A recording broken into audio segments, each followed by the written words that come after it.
Assalamualaikum warahmatullahi wabarakatuh. Apa kabar? Semoga sehat selalu ya. Pada video kali ini kita akan membahas mengenai penyajian data. Apa itu penyajian data? Misalkan seperti ini. Pada tahun 2021 ini, untuk menentukan kelulusan siswa, salah satunya adalah dengan ujian sekolah. Biasanya sebelum dilaksanakan ujian sekolah, dilaksanakan beberapa kali tryout. Setelah tryout 1, kepala sekolah menugaskan guru untuk menganalisis hasil tryout tersebut. Beliau melihat sekilas dan mengambil kesimpulan bahwa nilai tryout masih jelek, sehingga meminta guru untuk menganalisis tryout tersebut. Dengan demikian, beliau bisa mengambil kebijakan. Sebelum mulai menganalisis, guru perlu memahami data tersebut. Dia kemudian harus memutuskan bagaimana dia harus menyajikan data tersebut menjadi sebuah informasi kepada kepala sekolah agar kepala sekolah bisa mengambil kebijakan. Nah, berikut ini adalah hasil tryout tersebut. Menurut pendapat kalian, bagaimana cara agar guru dapat menyajikan suatu informasi yang mudah dipahami oleh kepala sekolah? Silakan ditulis di kolom komentar ya. Pada dasarnya, suatu data itu tidak hanya cukup dikumpulkan, tetapi perlu diolah dan dianalisis. Selain itu, data juga perlu disajikan agar mudah dibaca dan dipahami, serta digunakan sebagai dasar pengambilan keputusan. Nah, bagaimana cara penyajian data? Terdapat 3 cara penyajian data. Yang pertama adalah penyajian data dalam bentuk tulisan, yang kedua adalah distribusi normal, dan yang terakhir adalah grafik atau diagram. Yang pertama adalah penyajian data dalam bentuk tulisan atau tekstual. Penyajian data ini berbentuk laporan naratif tertulis, deskriptif, mulai dari proses pengambilan sampel, pengumpulan data, hasil analisis, dan interpretasi. Hampir semua laporan penelitian disajikan dalam bentuk tulisan dengan ditampilkan data-data pendukung seperti grafik, gambar, dan tabel. Selanjutnya adalah tabel distribusi frekuensi. Distribusi berasal dari kata distribution atau pembagian, penyebaran.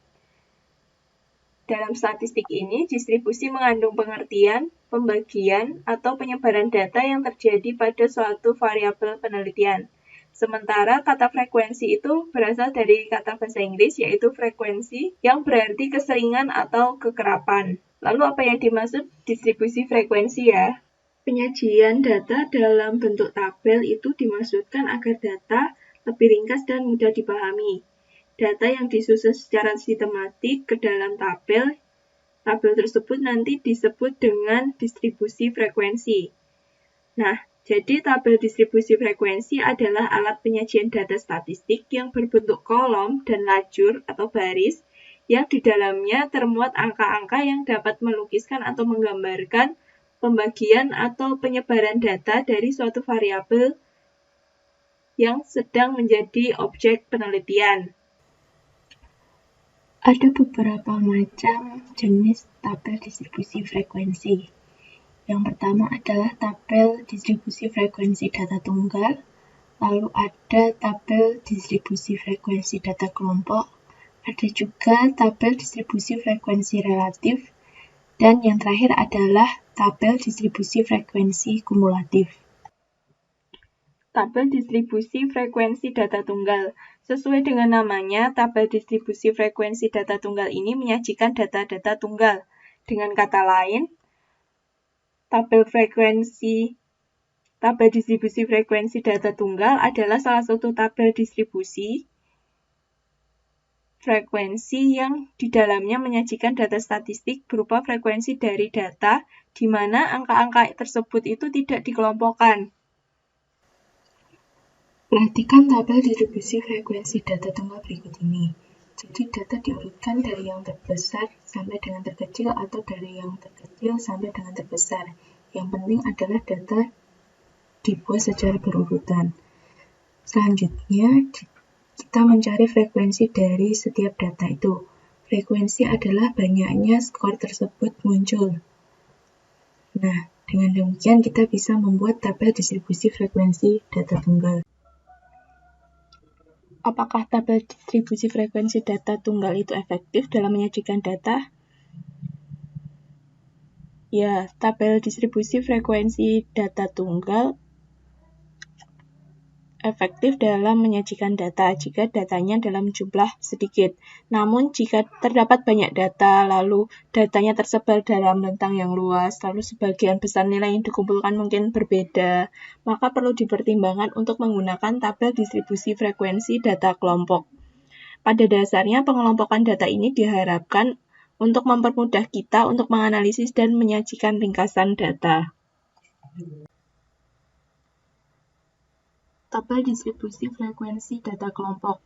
Tabel distribusi frekuensi data kelompok adalah salah satu jenis tabel distribusi frekuensi yang menyajikan penyebaran atau pembagian frekuensi dari data angka, di mana angka-angka tersebut dikelompok-kelompokkan. Maksudnya dikelompokkan di sini agar peneliti lebih mudah dalam membaca data penelitian sesuai dengan kelompok yang dibuat peneliti itu sendiri.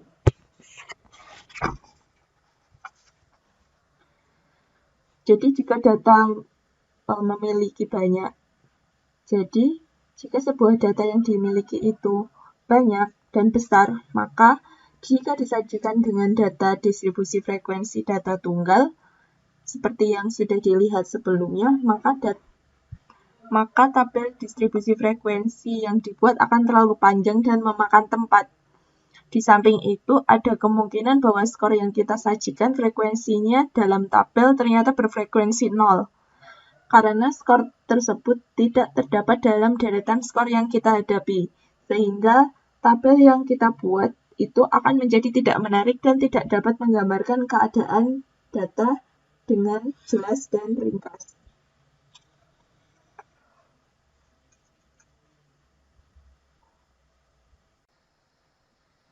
Bagaimana cara membuat tabel distribusi frekuensi kelompok? Yang pertama, untuk membuatnya kita perlu mencari nilai maksimum dan nilai minimum. Selanjutnya, kita perlu menentukan jangkauan atau range atau rentang dengan menggunakan rumus sebagai berikut, yaitu jangkauan sama dengan nilai maksimum dikurangi nilai minimum. Selanjutnya, kita perlu menentukan banyaknya kelas yang diperlukan, atau K. Jadi, banyaknya kelas ini paling sering bisa diambil 5 sampai dengan 15 kelas. Atau ada juga teori yang mengatakan paling sedikit itu 10 kelas, atau paling banyak itu 20 kelas.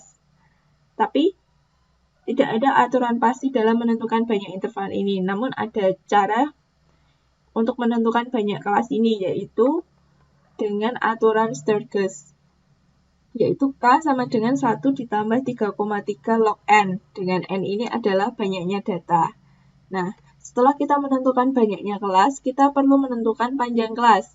Panjang kelas itu merupakan hasil pembagian dari rentang atau jangkauan dibagi dengan banyaknya kelas yang sudah kita cari sebelumnya. Nah, selanjutnya kita menetapkan batas bawah masing-masing kelas. Biasanya batas bawah ini adalah nilai terendah dari kelas tersebut. Nah, kita harus memperhatikan bahwa batas bawah itu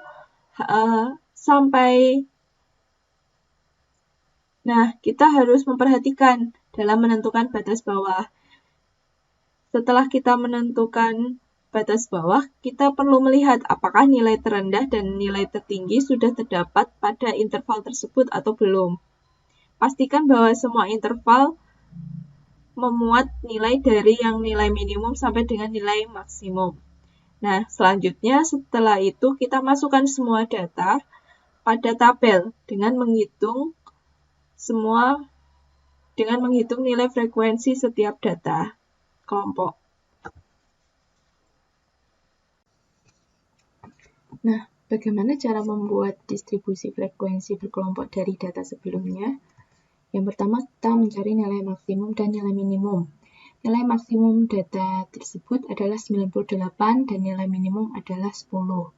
Selanjutnya, kita mencari jangkauan. Jangkauan itu adalah nilai maksimum dikurangi minimum. Artinya, 98 dikurangi 10 sama dengan 88. Angka selanjutnya adalah kita menentukan banyaknya kelas yang diperlukan dengan aturan Sturges. Banyaknya data adalah 60, maka dengan aturan Sturges, kita peroleh K sama dengan 1 ditambah 3,3 log 60. Itu kita peroleh 6,86 yang kita bulatkan ke atas menjadi 7. Selanjutnya kita tentukan panjang kelasnya. Panjang kelas adalah hasil pembagian dari rentang atau jangkauan dengan banyaknya kelas. Lalu kita peroleh panjang kelas adalah 88 dibagi 7. Kita peroleh 12,4, lalu kita bulatkan ke atas menjadi 13. Nah, selanjutnya kita menentukan batas bawah masing-masing interval yang akan dibuat dalam tabel. Batas bawah yang kita gunakan adalah 10 karena 10 itu merupakan nilai minimum. Dengan demikian, harapannya adalah interval yang kita buat itu bisa mencakup nilai tertinggi dan nilai minimum. Selanjutnya adalah kita memasukkan semua data ke dalam masing-masing kelas, interval, serta menghitung jumlah frekuensi setiap data. Nah, ini adalah tabel distribusi berkelompok yang kita telah buat. Jadi, kita pilih tadi batas bawahnya adalah 10, dan panjang kelasnya adalah 13. Maka untuk memperoleh batas bawah kelas berikutnya, bisa kita cari dengan 10 ditambah 13, kita peroleh 23. Selanjutnya, untuk mencari panjang kelas berikutnya, kita jumlahkan batas bawah tersebut, 23 dengan 13 sampai seterusnya hingga kelas terakhir, yaitu kelas ke-7, kita peroleh batas bawahnya adalah 88. Nah, selanjutnya kita cari batas atasnya, jadi 10 sampai 22. Batas atasnya adalah 22 dan seterusnya. Nah, selanjutnya kita lakukan tabulasi data. Tabulasi data bisa kita tandai dengan tali atau garis seperti ini. Nah, lalu kita hitung berapa tali yang kita peroleh. Banyaknya tali yang kita peroleh itu merupakan frekuensi dari kelas tersebut. Jadi, pada kelas pertama itu rentang 10 sampai 22, kita peroleh frekuensinya adalah 3. Kelas selanjutnya adalah 4, kelas selanjutnya adalah 5, dan seterusnya. Nah, untuk memastikan bahwa frekuensinya sudah benar, bisa kita jumlahkan. Selanjutnya adalah tabel distribusi frekuensi relatif. Tabel distribusi frekuensi relatif ini adalah salah satu tabel statistik yang menyajikan frekuensi dari sebuah data penelitian dalam bentuk persen. Nah, tabel ini juga dinamakan tabel persentase atau frekuensi relatif.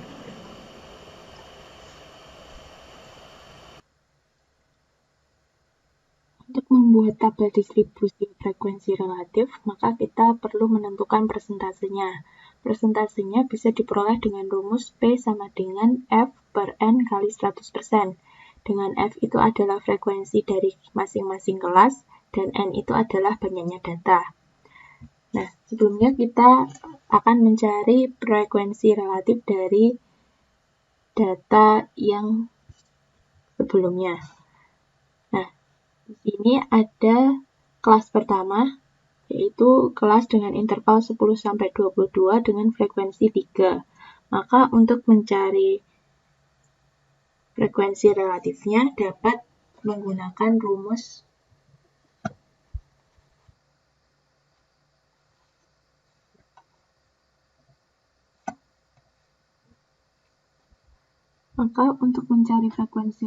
kita menggunakan rumus ini. Jadi kita peroleh 3 per 60 kali 100%. Ini 3, ini 5, maka kita peroleh 5%. Selanjutnya adalah 4 per 60 kali 100%. Maka kita peroleh hasilnya adalah 6,67%. Nah, selanjutnya 5 per 60 kali 100%. Maka hasilnya adalah 8,3%. Lalu 8 per 60 kali 100%. Hasilnya adalah 13,3%. Lalu 14/60 kali 100%, hasilnya adalah 23,67%. Lalu 20/60 kali 100%, hasilnya adalah 33,3%. 6/60 kali 100%, hasilnya adalah 10%. Dengan demikian, kita peroleh tabel distribusi frekuensi relatif adalah sebagai berikut. Nah, selanjutnya adalah tabel distribusi frekuensi kumulatif. Tabel distribusi frekuensi kumulatif ini merupakan salah satu jenis tabel statistik yang di dalamnya menyajikan data frekuensi kumulatif yang diperoleh dengan menambahkan total seluruh frekuensi dari kelas pertama sampai kelas interval yang dimaksud. Nah, untuk mencari tabel distribusi frekuensi kumulatif ini bisa menggunakan rumus berikut ini. Frekuensi kumulatif kelas GI itu sama dengan jumlahan dari frekuensi kumulatif sebelum kelas GI atau sesudah kelas GI. Gitu. Nah, ada dua jenis tabel distribusi frekuensi kumulatif, yaitu distribusi frekuensi kumulatif lebih dari. Ini adalah contoh tabelnya. Nah, bagaimana cara mencari frekuensi kumulatifnya? Nah, kita lihat. Lebih dari 9,5, artinya semua frekuensi yang ada di sini itu kan lebih dari 9,5. Maka frekuensi kumulatif yang lebih dari 9,5 adalah 60. Selanjutnya yang lebih dari 22,5. Berarti ini tidak termasuk. Maka kita peroleh 60 dikurangi 3, 57. Nah, selanjutnya yang lebih dari 35,5, maka 57 dikurangi 4, berarti 53. Nah, selanjutnya 53 dikurangi 5, karena lebih dari 48,5, berarti dikurangi 5, maka kita peroleh 48. Selanjutnya yang lebih dari 61,5, maka 48 ini dikurangi dengan 8, maka kita peroleh 40. Nah, selanjutnya kita cari yang lebih dari 74,5. Maka kan ini tidak termasuk, maka 40 dikurangi 14, yaitu 26. Selanjutnya yang lebih dari 87,5, maka 26 ini dikurangi dengan 20. Hasilnya adalah 6. Selanjutnya yang lebih dari 101,5. Ada nggak? Nggak ada kan? Kan batasnya hanya 101. Berarti ini 6 dikurangi 6. Hasilnya adalah 0. Nah, dengan demikian kita sudah memperoleh tabel distribusi frekuensi kumulatif lebih dari. Nah, selanjutnya ada juga yang namanya tabel distribusi frekuensi kumulatif kurang dari. Nah, apa bedanya dengan yang lebih dari? Kita menggunakan batas atas, bukan batas bawah. Jadi, kita melihat batas atasnya. Berarti 22 ditambah 0,5. Hasilnya adalah 22,5. Batas atasnya adalah 35. Maka batas atas kelas sebenarnya adalah 35 ditambah 0,5. Ketemunya adalah 35,5 dan seterusnya. Jadi untuk mencari frekuensi kumulatifnya kita lihat batas atas kelas sebenarnya ini. Kurang dari 9,5. Adakah? Kelasnya dimulai dari 10. Maka kalau kurang dari 9,5 jelas tidak ada kan? Berarti frekuensi kumulatifnya adalah 0. Yang kurang dari 22,5. Berarti frekuensi yang ada di kelas pertama yaitu 3. Yang kurang dari 35,5. Berarti yang ada di dua kelas ini ya. Skor yang ada di dua kelas ini yaitu 7. Nah, selanjutnya yang kurang dari 48,5. Berarti yang ada di 3 kelas ini. Berarti 7 tambah 5, 12. Selanjutnya yang kurang dari 61,5. Berarti yang ada di 4 kelas ini ya. Berarti 12 ditambah 8 sama dengan 20. Nah, yang kurang dari 74,5. Berarti ditambah yang ini. 20 tambah 14, 34. Yang kurang dari 87,5 berarti 34 ditambah 20, 54. Dan yang terakhir adalah yang kurang dari 101,5. Maka semuanya kan, karena maksimalnya 101, berarti 54 tambah 6, 60. Selesai, kita sudah memperoleh tabel distribusi frekuensi kumulatif kurang dari.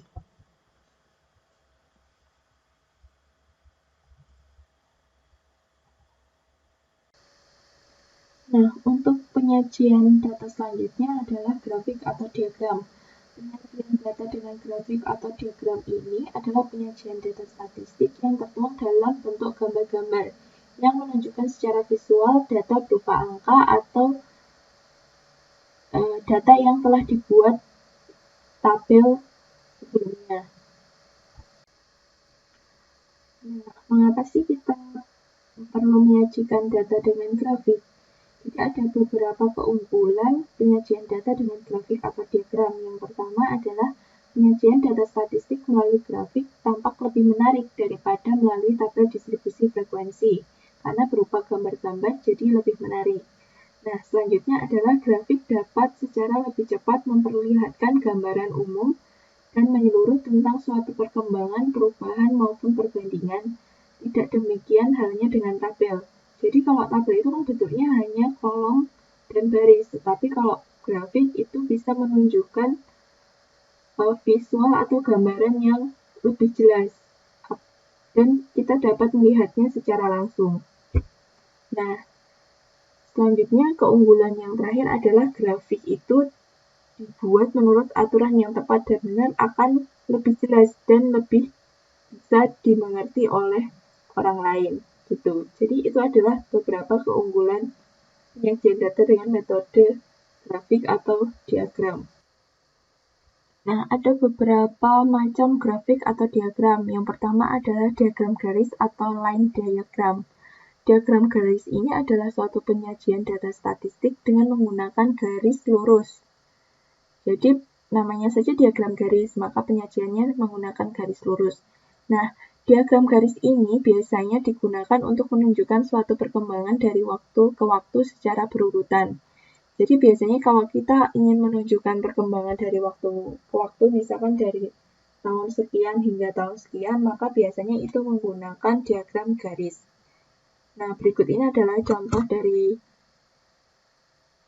penyajian data dengan menggunakan diagram garis. Nah, pada data ini menggambarkan jumlah mahasiswa 4 tahun terakhir dari tahun 2013 sampai dengan tahun 2017. Nah, diagram grafik ini akan dengan mudah menunjukkan perkembangannya, apakah itu meningkat ataukah menurun.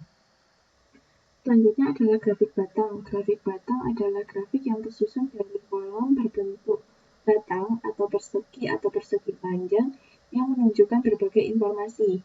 Nah, diagram batang sendiri ini biasanya terdapat dua sumbu, yaitu sumbu X atau horizontal dan sumbu Y yang vertikal. Nah, berikut ini adalah contoh grafik batang. Ada dua data di sini, yaitu data grafik pengunjung perpustakaan dan data jumlah siswa SD, SMP, SMA, dan SMK di kota Y. Nah, pada grafik pertama, yaitu grafik pengunjung perpustakaan, kita disajikan sebuah grafik dengan dua warna, yaitu warna biru dan warna merah. Nah, di grafik ini, kita bisa dengan mudah membandingkan antara jumlah pengunjung laki-laki dan perempuan. Sementara pada grafik yang ini, kita bisa dengan mudah membandingkan antara banyaknya siswa di SD, SMP, SMA, dan SMK. Jenis grafik yang selanjutnya adalah grafik titik atau kadang disebut sebagai scatter plot. Grafik atau diagram titik ini adalah diagram yang menunjukkan kumpulan titik-titik setelah garis koordinat sebagai penghubung itu diputus. Nah, jadi bentuknya grafik atau diagram titik ini hanya titik-titik yang menunjukkan hubungan antara dua variabel atau dua faktor yang kadang ini disebut sebagai koefisien korelasi. Gitu. Jadi pada umumnya data yang digambar itu akan berpencar atau membentuk pola-pola tertentu. Nah, dari pola tertentu tersebut dapat dilakukan analisa kecenderungan hubungan antara kedua variabel. Nah, di sini ada grafik titik dari A sampai F. Nah, coba kalian selidiki grafik titik dari A sampai F itu hubungan antara variabel X dan Y-nya itu bagaimana? Silahkan tulis di kolom komentar. Selanjutnya adalah grafik histogram. Grafik histogram ini berbeda dengan diagram batang. Dan biasanya histogram ini digunakan untuk menggambarkan distribusi frekuensi. Nah, bagaimana cara menggambar grafik histogram? Kita punya data sebelumnya yaitu ini ya. Nah, selanjutnya untuk menggambar grafik histogram kita butuh sumbu X dan sumbu Y. Bisa kita gambar terlebih dahulu seperti ini. Lalu kita butuh tepi kelas. Tepi kelas itu berarti 10 dikurangi 0,5. Kita peroleh 9,5. Dan seterusnya sampai kita peroleh tepi kelas yang terakhir. Nah, selanjutnya kita gambar grafiknya seperti grafik diagram, jadi berbentuk batang-batang atau persegi panjang. Nah, untuk 9,5 maka kita peroleh frekuensinya adalah 3. Jadi antara 9,5 sampai 22,5 itu frekuensinya 3, lalu antara 22,5 sampai 35,5 itu frekuensinya adalah 4. Lalu selanjutnya di antara 35,5 sampai dengan 48,5 itu frekuensinya adalah 8 dan seterusnya. Kita gambar sampai kelas yang terakhir. Nah, selain histogram yang berbentuk seperti ini, ada juga yang menggambar histogram dengan menggunakan interval. Jadi tidak perlu dicari tepi kelasnya, tapi langsung menggunakan interval seperti ini. Gini.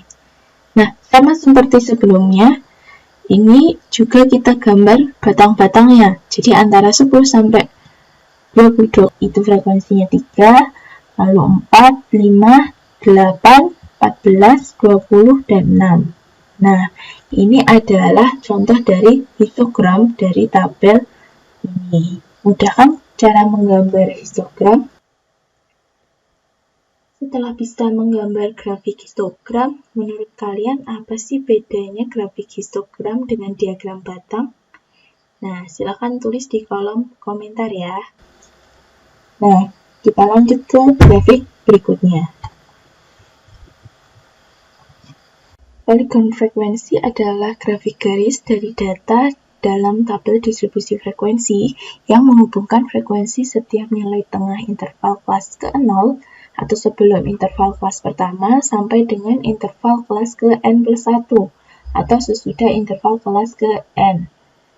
Nah, pada diagram histogram, jika titik-titik tengah di sisi atas dihubungkan satu sama lain oleh ruas garis, maka akan diperoleh poligon frekuensi. Kenapa dinamakan poligon? Karena grafik ini memiliki banyak sisi. Nah, kita coba untuk menggambar poligon frekuensi ya. Jadi pertama kita cari nilai tengah dari interval tersebut. Nilai tengah bisa diperoleh dari rata-rata batas atas dan batas bawah suatu kelas interval. Jadi misalkan kelas interval pertama yaitu 10 dan 22, maka nilai tengahnya adalah 10 ditambah 22 dibagi 2, yaitu 16. Selanjutnya, jika kita ingin menggambar suatu poligon frekuensi dari histogram seperti ini, nah, maka kita bisa dengan mudah menggambar poligon frekuensi. Kita tinggal menghubungkan sisi atas pada ruas batang histogram. Contohnya adalah seperti ini. Kita hubungkan dari kelas ke-0. Jadi sebelumnya sudah ada frekuensinya yaitu 0. Maka kita hubungkan dari 0 sampai dengan frekuensi kelas pertama yaitu 3. Lalu kita hubungkan antara batang satu dengan batang yang lainnya di bagian sisi tengah atas. Sampai akhirnya kita peroleh poligon frekuensi sebagai berikut.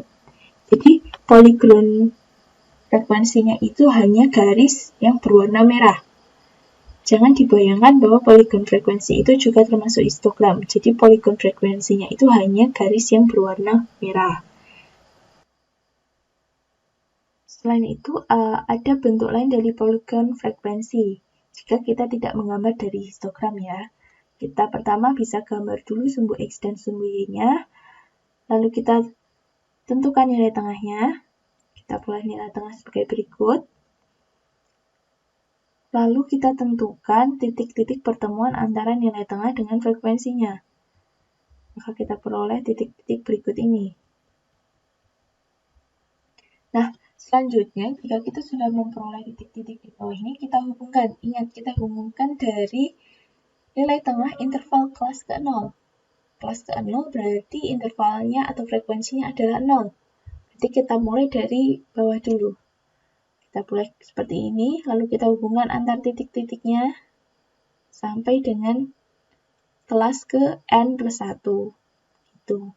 Jadi, setelah kelas ke N itu masih ada kelas N plus 1 ya, yang frekuensinya itu adalah 0. Nah, kita sudah memperoleh poligon frekuensi.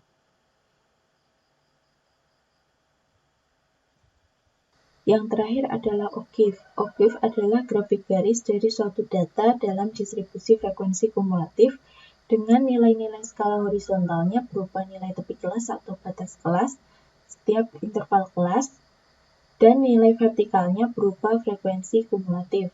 Jadi bedakan antara OGIF dan poligon frekuensi. Jika poligon frekuensi itu menggunakan nilai frekuensinya, OGIF itu menggunakan frekuensi kumulatifnya. Nah, terdapat dua jenis OGIF. Yang pertama adalah OGIF positif dan OGIF negatif. OGIF positif ini digambarkan berdasarkan tabel distribusi frekuensi kumulatif kurang dari. Sementara untuk grafik OGIF negatif itu digambarkan berdasarkan data dari tabel distribusi frekuensi kumulatif lebih dari. Ini adalah data yang sudah kita peroleh sebelumnya. Data ini akan kita gunakan untuk menggambar OGIF.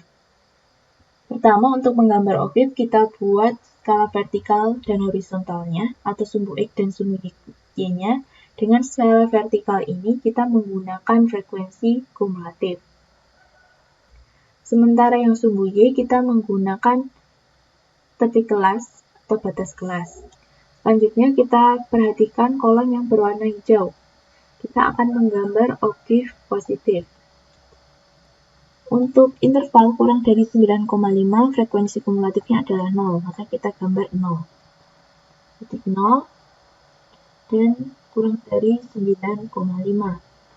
Selanjutnya, kurang dari 22,5, maka kita gambar pertemuannya dengan frekuensi kumulatifnya adalah 7. Sama seperti poligon frekuensi, OGIF ini berupa grafik garis, maka kita hubungkan antara 0 dan 3. Dan seterusnya. Kita gambar sampai mencapai frekuensi kumulatif 60. Tuh. Nah, untuk OGIF negatif itu sebenarnya mirip dengan OGIF positif. Hanya kalau OGIF positif itu naik, OGIF positif itu turun. Tuh. Jadi untuk interval lebih dari 9,5, frekuensi kumulatifnya adalah 60. Maka kita buat titik di 60. Selanjutnya yang lebih dari 22,5 adalah 57. Kita buat titik di pertemuan antara 22,5 dan 57. Lalu kita hubungkan dengan garis. Nah, kita lakukan hal ini sampai frekuensi kumulatifnya mencapai 0. Seperti ini.